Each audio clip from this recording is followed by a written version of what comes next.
It's the nuts and bolts of Monday Night Raw.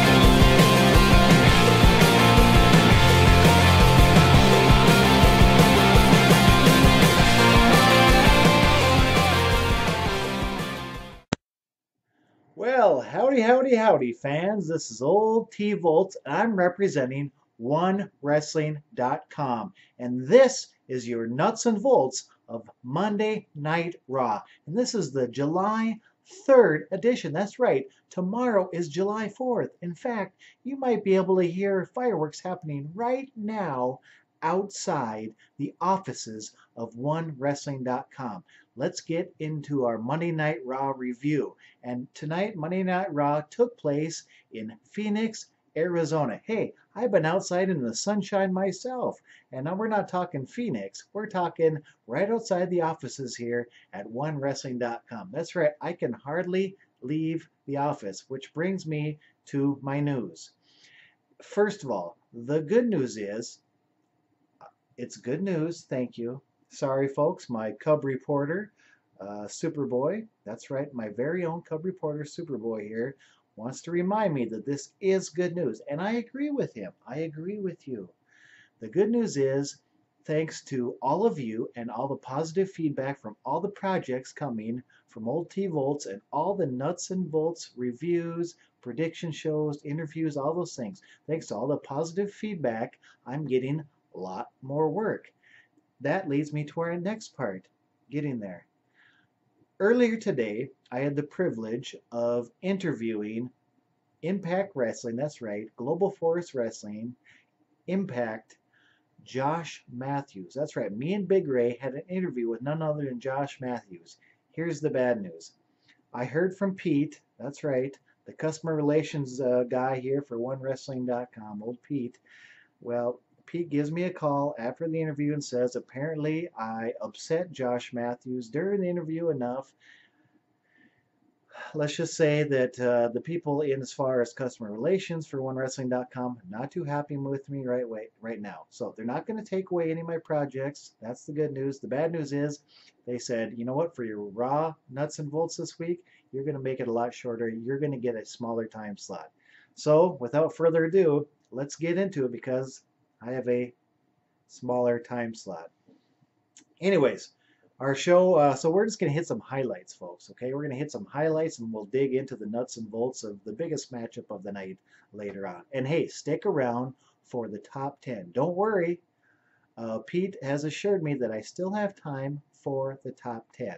And after all, Superboy and his crew have worked awfully hard in gathering this information. Hey, let's get into it. Here's what we saw. We saw Enzo out front, and as he continues this very personal situation developing with Big Cass, and they announced a matchup between Big Cass and Enzo at Great Balls of Fire, but not before Enzo called Big Cass a casshole. Oh my.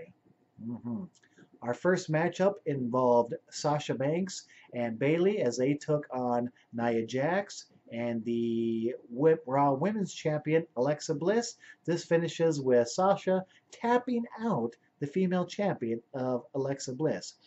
Another matchup we saw was Cedric Alexander pinning Noah M. Dar. Of course, Noah M. Dar had Foxy in tow. Not enough to give him the win as Cedric Alexander walks away with the pinfall. We saw Miz TV. Of course, Miz with Maurice and also with his Miztourage. And guess what? They listened to me last week. That's right. They dressed up. These guys were dressed to the nines. Well, maybe the eights. On one hand, you had, of course, Miz in a very beautiful, very expensive-looking white suit. Maurice was dressed up like she always is. You had Curtis Axel dressed like your favorite uncle at a barbecue. He looked like maybe he was the uncle that likes to steal your food at a barbecue. And then Bo Dallas. This guy looked like a mulligan. He had the Barry Windham headband on, and he had the old glove. That's right. He had the Blackjack Mulligan glove on. Also, Barry Windham. Remember when Barry Windham joined the Four Horsemen? The Four Horsemen. That's right. When Barry Windham stuck his hand out of that limousine window, because he joined the Four Horsemen, he donned the black glove too, like Blackjack Mulligan used to have. Bo Dallas is in that same family, and he had on the black glove. I loved this look. Well, also got involved in this Miz TV was Dean Ambrose, and then Slater and Rhino, and this turned into a matchup between Heath Slater versus the Intercontinental Champion, The Miz, with Maurice, of course.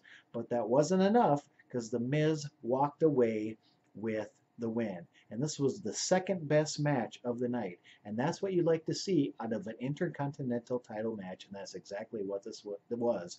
But The Miz retained. We also saw Titus Worldwide backstage trying to prop up his charge of Apollo Crews, saying, "Crews can't lose." What a great slogan. We saw Goldust brawling with R-Truth in the ring. We saw another matchup between Kurt Hawkins versus Seth Rollins, and just like last week, Seth Rollins walks away with the pinfall. We saw a face-to-face, or rather a video-to-video situation between Samoa Joe and the Universal Champion, Brock Lesnar. This was intense, but the face-to-face or video-to-video did not last long. Mere moments. Joe was clearly the aggressor in this situation, and Lesnar, he was cool, calm, collected. He's been there before. This isn't new for him. Well, Joe is not up for talking, and he leaves his interview and goes and finds Brock Lesnar. And he does. He finds the room where they were filming Brock Lesnar's portion of the video-to-video.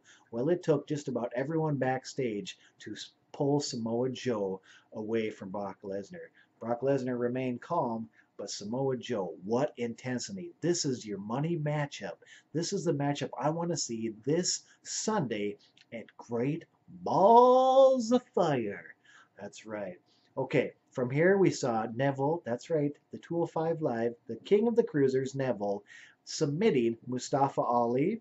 We saw Bray Wyatt wandering around the desert, and we saw the best match of the night. That's right. To me, this was the true main event of the evening. And you know I love a main event, baby. Yeah, that's right. Superboy loves it when I do that, so I do it for him. You and me, pal, like this. Yep. He loves it when I do that. That's right. We had Finn Balor versus his caller. Just kidding. Versus Cesaro on Monday Night Raw. Here is the nuts and bolts of this matchup. Now, Cesaro, of course, 6'5", 232 pounds, from Lucerne, Switzerland. Now, he's 36 years old, folks. Of course, debuting in 2000, he was trained by the likes of Dave Taylor and others. And then there's Finn Balor, 5'11", 190 pounds. From Bray County, Wicklow, Ireland. He's 35 years old. He debuted in 2001. He was trained by Andre Baker, Johnny Moss, and a few other folks. Now, when it comes to age, very close in age, one being 36, one being 35, so no advantage there. Cesaro debuting, breaking into the business in 2000. Finn Balor breaking in 2001, so experience very even as well. And so the only advantage is going to have to go with Cesaro, who clearly has a size advantage. 6'5", 232 versus Finn Balor's 5'1", 190 pounds. But what Balor maybe loses in power, he makes up more than makes up for in speed and agility. Now, that's not to say that Cesaro isn't fast and doesn't have that isn't agile, but not quite to the level that Finn Balor is. Anyways, this was a hard-hitting matchup, a very physical matchup. These are the type of matches that get my blood pumping, and that's exactly what it did. I loved it. This is a catch as catch can, mano-y-mano matchup from the get-go. Very physical matchup. And then we have, that's right, Elias Sampson in this matchup. Where does he belong in this matchup?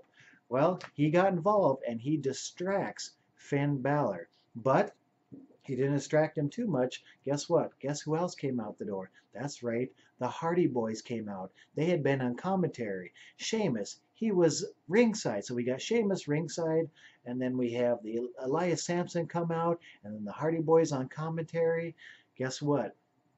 No sooner did Elias Sampson make his way to ringside than the Hardy Boys came, and guess what? That's right, Katie Bartlett Orr, we got a Pier 6 brawl, and that's what it turned into. There was flips, there was flying. Finn Balor dove outside the ring on all these guys, and after all this, he has the presence of mind to take Cesaro, throws him back in the ring, gets on the top rope, hits a gigantic coup de grace. That's right, he was in the rafters before he came down with the coup de grace on the center chest of Cesaro, right in the xiphoid processor, knocking the wind out of him for enough for the 1, 2, 3. Tremendous match. This was your T Voeltz match of the night.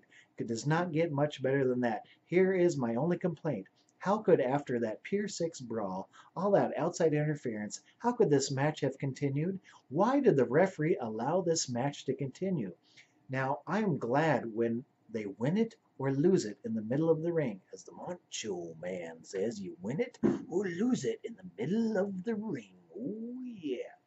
But how could that still happen after this melee outside the ring? Come on, referee. Let's wake up. Can you open your eyes? Maybe you need to study the rule book once again, because how could, after all that outside interference, this match not end in a disqualification? More to come from the 6 people involved in that situation. Well, just when you think it was over, because after all, the last few weeks we've had 6 matches, and that was the 6th match of the night for the 3+ hour Raw. Well, guess what? We actually got a bonus match, if you can call that, a 3-hour format. But we got a 7th match. That's right. Braun Strowman wants competition. And guess what? He is taking on Cruz. Can't lose. That's right. Titus Worldwide convinced his charge, Apollo Crews, that Cruz can't lose. And he sends him out there. And that's exactly what Apollo had in his mind. He had a lot of confidence going into this match thanks to Titus Worldwide players. That's right. Apollo Crews tried his best. He tried his best to chop down the big Braun Strowman. And he did bring him down a few levels, but it was not enough. And Braun Strowman just kicked him out of there. And he, of course, beat him decisively. And he was going to put a further beating on Apollo Crews. And Titus says, whoa, that's not what's going to happen. And Titus, that's right, the Titus brand, Titus O'Neil, Titus Worldwide, steps up to Braun Strowman. And you really could tell that if no one else was into this, Booker T was into this on commentary. And he sang the praises of Titus Worldwide, and Titus specifically. So I guess when I say who likes Titus, it's not just me, it's Booker T as well. Maybe it's because Booker T has a T in it and T Voeltz has a T in it. I digress. Anyways, Titus steps up. Unfortunately, it wasn't enough as the monster among men, wham, puts Titus down and puts a beating on him. He takes these guys and he throws them in the back of the ambulance. And he says, ambulance, get these guys out of here. In so many words. The ambulance, though, it doesn't move. What is going on? He goes to the driver window. He tries to peer in. It's tinted. He can't see. He opens the door. It's Roman Reigns. That's right. Roman Reigns was driving the ambulance. And he gets out and he's battling him. And they're punching and they're kicking and they're punching and they're kicking. And they're up on the stage. And guess what happens next? Guess what happens next? That's right. A spear from Roman Reigns on Braun Strowman, and not just a spear on the stage, he spears him right off the stage. And that's the way Monday Night Raw ends. Not exactly. They both get up. Can you believe that they got up from that still? Can you believe it? Woo, woo, woo, woo, woo. I can't believe it. He got up from a spear off the stage. Unbelievable. What's going to happen next night? Next Monday night on Monday Night Raw. Guess what? That's going to be after this Sunday at Great Balls of Fire. Until then, I want to hear what you think. What? Cool, my... Thank you. That's why he is my Cub reporter. Let me get myself back together. Thanks to Superboy for compiling Boom. That's right. The Raw TV, Travis Voltz, top 10. Now, again, my Cub reporter, Superboy here, they compile the data, and I bet put the final step of approval after a few tweaks in it. So here it is. Before we go off the air, the Raw top 10 for this week. Number 10, Dean Ambrose. Number 9, Elias Sampson. Continues to make waves. Number 8, Roman Reigns. Just when you thought he wasn't going to be there this week, he was. Number 7, the monster among men, Braun Strowman. Number 6, Seth friggin' Rollins, who had the win tonight over Curtis.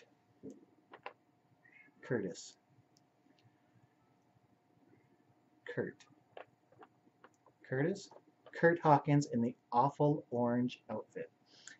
Number 5, Finn Balor in that tremendous, the match of the night and a win. Number 4, Intercontinental Champion, The Miz. Number 2, Neville, Cruiserweight Champion. Number 1 contender, of course, the Destroyer, Samoa Joe, which leaves us with Brock Lesnar, the Universal Champion. What's going to happen at Great Balls of Fire between these two? Brock Lesnar is going to lock horns with none other than Samoa Joe. Yeah, I cannot wait, baby. Yeah. Woo, woo, woo. We'll see you next week on the Nuts and Bolts of Monday Night Raw.